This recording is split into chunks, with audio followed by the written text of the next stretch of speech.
Hello, everybody. That is blurry. Boom, fixed. So, excuse me.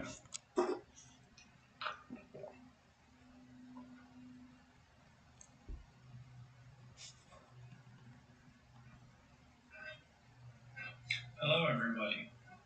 That. So, now that I've got the technical stuff, I've drank in a little bit of water. Welcome. Welcome to the live. I'm hoping that you guys enjoy the show today. As always, the chat is indeed open. I would like for y'all to be able to ask some questions. All right. We're going to do a little something different today. Okay. And that's something a little different that we're going to go ahead and do today happens to be along the lines of we're going to talk about a little bit of food trends. We're going to talk a little bit about food news today. Okay. And hopefully I can show y'all some really interesting stuff along the way. All right. So, I've done a few streams now. And as we go along, we're going to go ahead and, as I'm sure you can imagine, refine this process a little bit. Okay. Um, So I am the go-to chef, and I'm sure I've mentioned a few times. Hopefully, some of y'all have heard of it. That I've been doing this for roughly about a year-ish now, a little bit over a year. And so there's going to be a lot of refinement to this along the way. But don't worry, I think there's going to be some really good stuff going on here. Okay. So one of the things that we're going to look at refining on all this is we're going to talk about some good stuff going along the way here. All right. So as I'm always gonna talk about, right? We have on deck today, right? We're gonna talk about some different food trends that are currently going around and happening around the uh, states, the world. I don't know. It's gonna be some interesting stuff here. Once again, I might cover a couple fun food facts. I'm not entirely sure yet. We'll see what we have time for, and then of course, uh, Q&A is open. I'd like to segment a part of time here. I just don't have quite enough subscribers at this time or viewers to go ahead and dedicate a little bit of time. So we'll go ahead and, we'll include some food news today. Okay. So what we're going to talk about today, the first thing, right? We're getting ready to get back into the fall. It's school season, right? Kids are back in. Uh, you know, most people have returned from their vacations. Parents are back at work, and so we're starting to see lines starting to build again at Dutch Bros, Dunkin' Donuts, Starbucks, all these coffee shops, mom and pop and national chain. The big question that I got asked, I was out on the street the other day. Somebody walks up to me and we're talking a little bit about coffee because I had a Dutch Bros in my hand. They had a Starbucks, and they're like, "Man, I really can't wait to see the pumpkin spice latte come back." And I was like, that's actually a pretty good one. Um, I typically, pumpkin spice latte has gotten the um, unofficial nickname of the white woman special because typically you see the ladies come through, they got their bobs and whatnot, and they come through pumpkin spice latte, and they're like, right. So pumpkin spice latte. I got somebody said, when's it going to come back? And so I decided to go looking, right? So I decided to see who's bringing it back, when they're bringing it back, when they're planning on bringing it back. And right now, there is the big rumor, and I'm not sure who released this, from Starbucks that they're looking at bringing back the pumpkin spice latte on August 22nd. So check it. It's the 10th. They're looking at bringing it back on the 22nd. I don't know about you guys. I'm a little excited. It's one of the few drinks that I actually do get from Starbucks. There's not much I'll drink from Starbucks. It's not that I don't like them. It's just I find that they're overly sweet. Okay. So, but the pumpkin spice latte isn't too terrible. All right. So Dunkin' Donuts, though, they're looking at bringing theirs back sometime here in the end of August, also. Okay. And that's reported on today.com that they're looking to bring back the pumpkin spice latte. So if you like the pumpkin spice latte, at least that's two shops, right? I didn't look into it for Dutch Bros. In fact, I can real quick. See when they're. Oh, snap. Here we go. My bad for giving y'all the intro video. Point being is I'll get you an answer because I forgot my hotkeys are set up to switch videos when I hit certain buttons. All right. So pumpkin spice latte, looking at the end of August, possibly beginning in September for some places. And I don't know about your local mom and pop places, but go ahead and give those a try. Okay. Just ask them. They may tell you, they may not. I don't know. Personally, I carry around pumpkin spice syrup on my own. And if you ever want to make pumpkin spice latte on your own and you don't want to wait for the big chains to bring it back or your mom and pop coffee shop to bring it back, most states and most cities now have these walk-in restaurant depots and Shamrock food warehouses that customers can go to, and they sell pumpkin spice syrup. So if you're ever interested in making your own, there's a little trick for you. All right. So chat is open, as I mentioned. Thank you guys for joining me on this. Here we're going to talk about some great things. Okay. Now, as it pertains to more food news, so McDonald's, I don't know if anyone ever caught this in the news, but McDonald's is starting this new concept called Cosmix, COSNC, right? Cosmix, right? And it's kind of like their take on a spin-off restaurant. And I'm not entirely sure what they're trying to do with here. Let me see if I can't show you a picture of it real quick. This is what they're looking at doing with their kind of golden arches here. Now, I'm not saying they're replacing the restaurant entirely, but what they're looking at doing with this is they're trying to make it more of a um, breakfast and like beverage kind of place, right? So here, I'll come back to this screen here for you. Oops, wrong button. That some of the drinks that they're looking at doing here, right? I'll try and zoom in on it for you, okay? So like they got a churro. Oh, too much. They got like a churro frap that they want to do. They're looking at sour cherry energy burst, right? So they're looking at trying to do some good stuff here with this, and we'll kind of see where they go with it. All right. So hopefully some interesting stuff here. Okay, so yes, they're looking at planning on doing breakfast mostly out of these. Now they're going to have a very limited market, very limited test run, but we're going to see some new foods out of them, like this creamy avocado tomato sandwich. Now I find this interesting because McDonald's has been having a lot of issues lately with their market share and their market value because McDonald's has always been known for being cheaper food, and when they started raising the prices on the Big Macs and all that, right?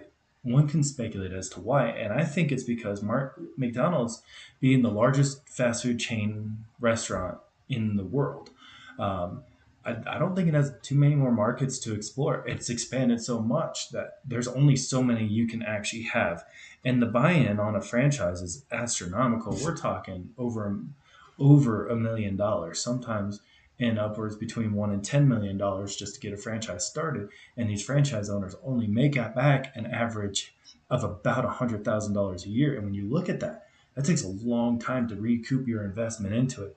And your typical, excuse me, and your typical franchise period for any place is about 10 years. So, it's people have said that McDonald's is more in the market of real estate, and I could see that because they make a lot of money off of these would-be franchisees that want to get into the food service business. But enough about McDonald's. Let's talk about this Cosmix a little bit more. So yes, they're looking at doing some breakfast. They're looking at doing hash brown bites. These McPops. McPops look like they're stuffed sugar donuts. So I think it's going to be really interesting. But yeah, they're looking at iced teas, lemonades, coffee, cold brews, slushies, and fraps. And I find this interesting because McDonald's is not known for having a good ice cream machine. So if I ever run across a Cosmix, what I'm going to do is I'm going to go ahead and take a video for y'all when I get there, just so y'all can see what Cosmix looks like. Now, I have no idea. The articles I've pulled up haven't really shown me too much. I did just run across this picture in this article though, and I'll pull this up for you real quick. This is a Cosmix, the exterior, and what they're looking at here in Bolingbrook, Illinois.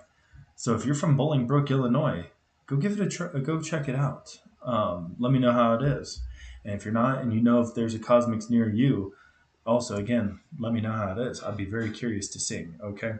Um, Now, the idea from Cosmix came from because in the 1980s, 1990s, McDonald's was trying to go for the more space theme because that was kind of the popular thing to do at the time. So we'll see how this all goes here, okay?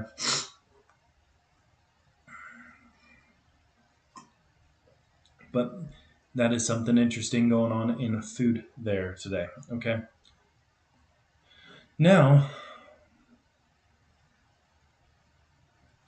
another thing that was coming up interesting, right?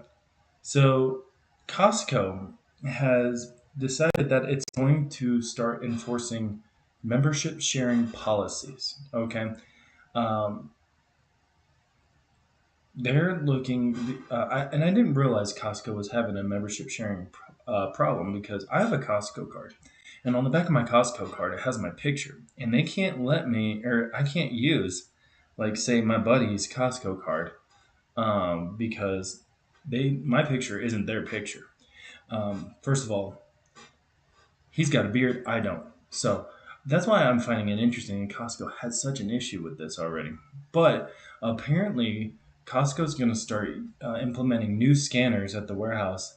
And it looks like that they're going to scan you before you enter the Costco now, just to ensure that you're not sharing your membership. But I find it interesting because you still go to the checkout, and if you're doing the physical checkout right with the cashier, they still have to look at your ID and compare pictures. So at the end of the day, what are they really doing there for you? Anyways, Costco's looking at rolling this out here very soon. It looks like that they're gonna start rolling this out, and it should be up and running in some stores, if not most stores, by 2025. So keep that in mind when you're out there looking for something along those lines. Okay. All right.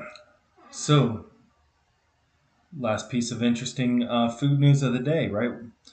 Although I'm not sure how interesting this really is, but I think what we'll do is we'll start talking a little bit. Right, election season's here. Okay, if you're a fan of, President Trump or not, who cares?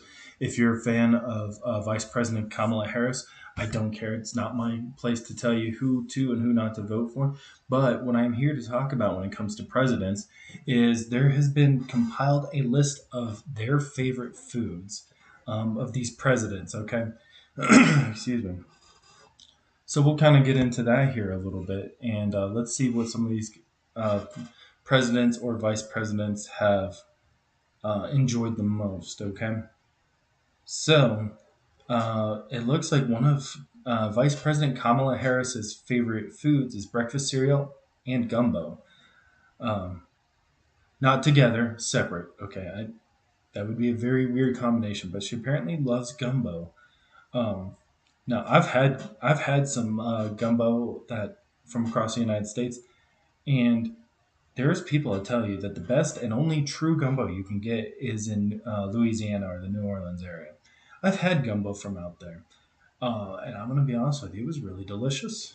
Um, Depending on where you go, it could be a little spicy, but man, just getting that mixture of the chicken, the shrimp, the sausage, the rice, the broth, which is supposed to be a little bit thicker, which is delicious. Adding in with some rice, the vegetables that they throw in it, delicious, delicious stuff.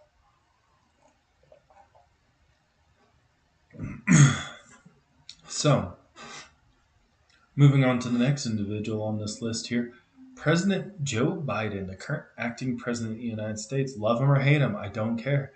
But one of his favorite foods, apparently, is ice cream. Now, I like myself a good amount of ice cream too. Some of my favorite ice cream happens to be, as hard to find it, is dark chocolate raspberry. I know people are like vanilla ice cream, whatever, but ice cream happens to be my favorite. And actually, here I'll show you guys this picture of good old President Biden here. Okay, eating some ice cream. Okay, so yeah, there he is eating some ice cream. Apparently, this was chocolate chip ice cream. Can't blame him. Delicious stuff, right? So, all right. Next up, one of one of, if not perhaps, the most controversial president in modern history, at least that we can think of, right? Not to discount the fact that good old President Clinton had some controversies himself, um, although I can't blame him for his, is good old President Donald J. Trump. Yes. Donald Trump is actually known and has admitted on many, many occasions that one of his favorite foods is indeed cheeseburgers. It's actually said by former staffers of his that he's got a huge loving relationship for fast food. And in fact, during his presidency, Donald Trump would actually bring like these athletes and these people that he'd invite into the White House and just feed them fast food. We're talking Wendy's, KFC, Taco Bell, stuff along those lines. But he has a particular fondness for cheeseburgers. There's a picture of President Trump with some cheeseburgers, right? This is from when he was serving the Clemson Tiger football team at the White House in 2019. If I am not mistaken, this was from McDonald's. Like, yeah, you could see right here, he had some quarter pounders going on. I can't tell. It looks like filet o fish over here. So I'm not sure all of what he had. Some salads. McDonald's does have some salad. Well, did have some salads. So I'm not sure we got this unless he had the White House chef make it. But yep, there you go. Donald J. Trump serving up some fast food for everyone. Okay. All right. So, um, going on to another president, right? Just before Donald Trump, talking about good old Barack Obama. President Barack Obama actually has been stated to have said, and he mentioned in an interview in 2013, that one of his favorite foods is broccoli as something to eat. But he also wouldn't say no to a good cheeseburger either. Actually, it was stated that in 2009, President Obama visited this, it's now closed restaurant called Ray's Hellburger that was in Arlington, Virginia. Um, I don't know what ended up happening at that restaurant. I didn't bother going and looking into it, but, um, you know, it's a shame that these things happen to restaurants. Now, another president that talked about broccoli was former President George H.W. Bush, not to be confused with the Bush from 2000. We're talking about his father, Bush. They call him Bush Senior. They're not really senior, not really Senior Junior. They just basically have the same name. The difference is one's George Herbert Walker Bush and one's George Walker Bush. Whatever, not a big deal. So the daddy Bush, right? He said he didn't like broccoli, and actually, it was funny because it has been said, I was told this one time, this little anecdote, that he had it banned, but there were people that still sent him broccoli anyways because, they didn't like the fact that, or they thought it would be funny that George H.W. Bush, who didn't like broccoli, got broccoli. All right. So, another person that has an interesting diet is um, former President Bill Clinton. It is actually said that he switched from having a omnivorous diet where he ate meat and vegetables and everything to where he's now eating a more vegan friendly diet, and that's interesting. So we'll go ahead and take that one for what it is. All right. So former President Ronald Reagan. Apparently, he was a huge fan of jelly beans, so much so that he would keep a jar of jelly beans in his desk there in the Oval Office, and he would snack on them during meetings. If you're like, who's Ronald Reagan? He's the president back in the 1980s. So, um, like I said, we're not going to get into any more political stuff. I'm just going through a list of things of foods that presidents like. Okay. So before, let's see, President John Kennedy, the president from the 1960s, apparently one of his favorite dishes to eat, and he'd have it made often in the White House, was New England clam chowder. Now, if you looked at my live stream from Wednesday, I talked a little bit about clam chowder, and New England clam chowder is the red one. Manhattan clam chowder is the red. Excuse me. New England clam chowder is the white one. Manhattan clam chowder is the red one. So apparently, he liked New England clam chowder. Okay. All right. And here's another food that former presidents like. Lyndon B. Johnson. Apparently, his favorite food was bacon. Uh, Now, I can't blame him for that. You get a good slice of bacon, you put it on anything, and it almost always works with just about everything. So take that for what it is. All right. Here's an interesting one. Now, this goes back way back in history. We're talking 1909 to 1930, 13, excuse me. The nation's 27th president, William Howard Taft, or William H. Taft, he apparently, his favorite food was steak. And it's reported that he ate a 12-ounce steak for breakfast, lunch, and dinner every single day. Now, one interesting thing is, even though he ate steak for breakfast, it was said he never did it with eggs. Apparently, he didn't like eggs. Now, we're talking historical documentation from over 100 years ago. Was it true? I don't know. But it's interesting to think, back in the early 1900s, that they had the ability to uh, have steak quite that often, because technology's come a long ways with food storage and food prep and all that. So let's see. Another one. President Abraham Lincoln, apparently one of his favorites was corned beef and cornbread. And that's unfortunately all the information I have on that. So that is gone through the list that I could compile of favorite foods from presidents, either acting or former.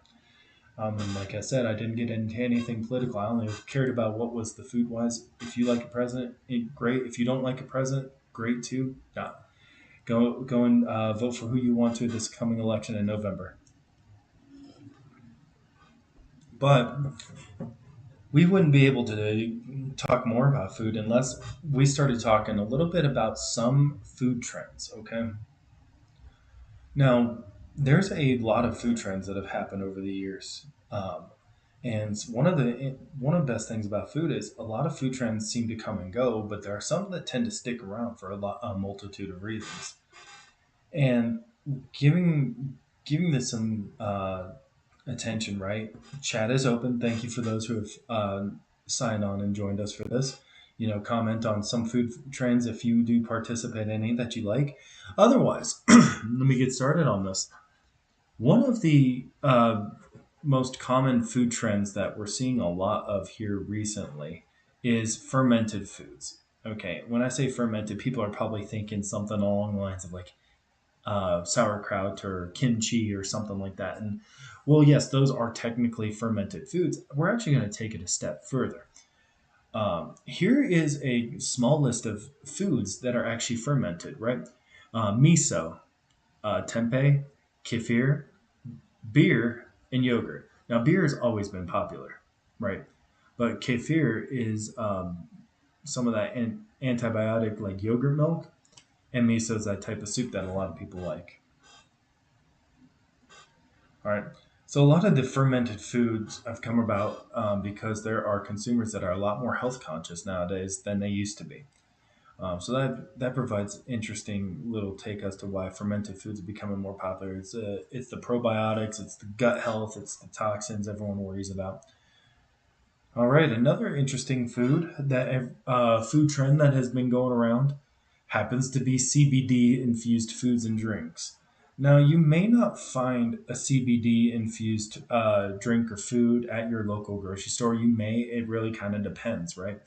Um, but they've really gained a lot of popularity because laws are continuing to change rapidly, especially where this whole legalize it thing has really taken foothold. And a lot of states are starting to legalize recreational marijuana, legalize medicinal marijuana. So having CBD infused food and drink is becoming more commonplace.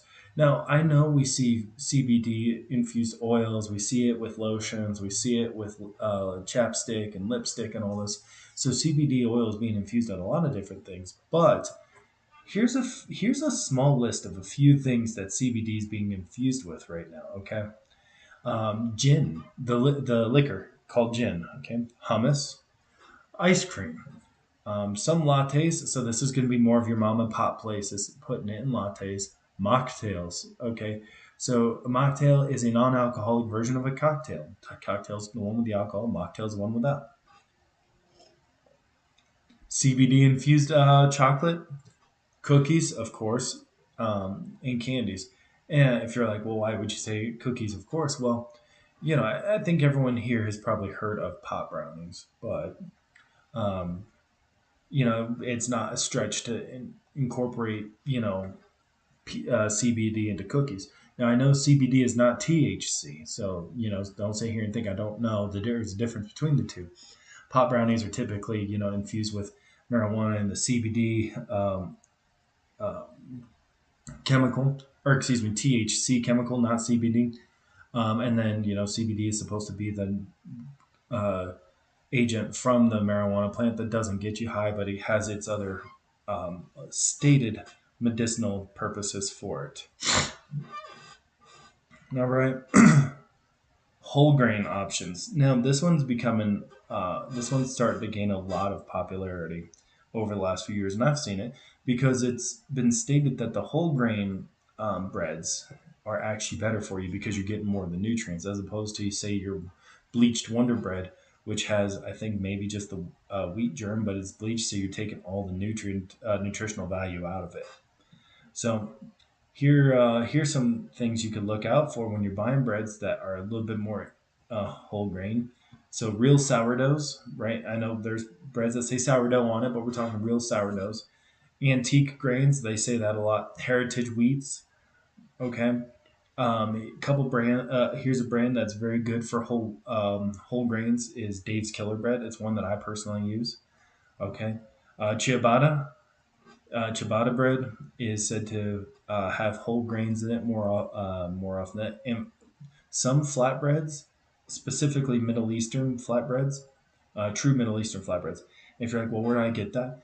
Google search Middle Eastern grocery store in like near me, and you might be able to find a list of that. And focaccia. Okay, so that is a couple food trends. We'll go ahead and talk about more food trends as we go along the way. Um, and I think you'll learn some interesting stuff about this. Anyways, we're at the 28-minute mark today. I've said I'm going to try and keep my streams down to about 30 minutes to an hour. So I'm going to go ahead and wrap this up here real quick for everybody. And what I'm going to go ahead and give everyone is we're going to go ahead and give you one food trivia that you may actually enjoy, okay, before I go today. And here's one for fun food trivia for you, okay? Did you know that it has been stated that pickles were a favorite snack of Cleopatra's? Yes, we're talking about that Cleopatra, the one from the Julius Caesar time frame, okay? The one who was said to have been one of the most beautiful women in the world at the time, okay? Um, it has been stated that Cleopatra believed that pickles contributed to her overall beauty. And so, if you are a pickle fan, you're in good company because it was a snack enjoyed by an ancient queen. And with that being said, I don't have any questions to answer today. Nobody left any in the chat, and that's all right. So, I'm going to go ahead and wrap this up saying anyone that came on and viewed it, thank you so much. Always subscribe and check things out. And for those that come along and watch this after the fact, hey, if you made it to the end of this, great. If you didn't, I'm sorry. But as always, subscribe and go impress others.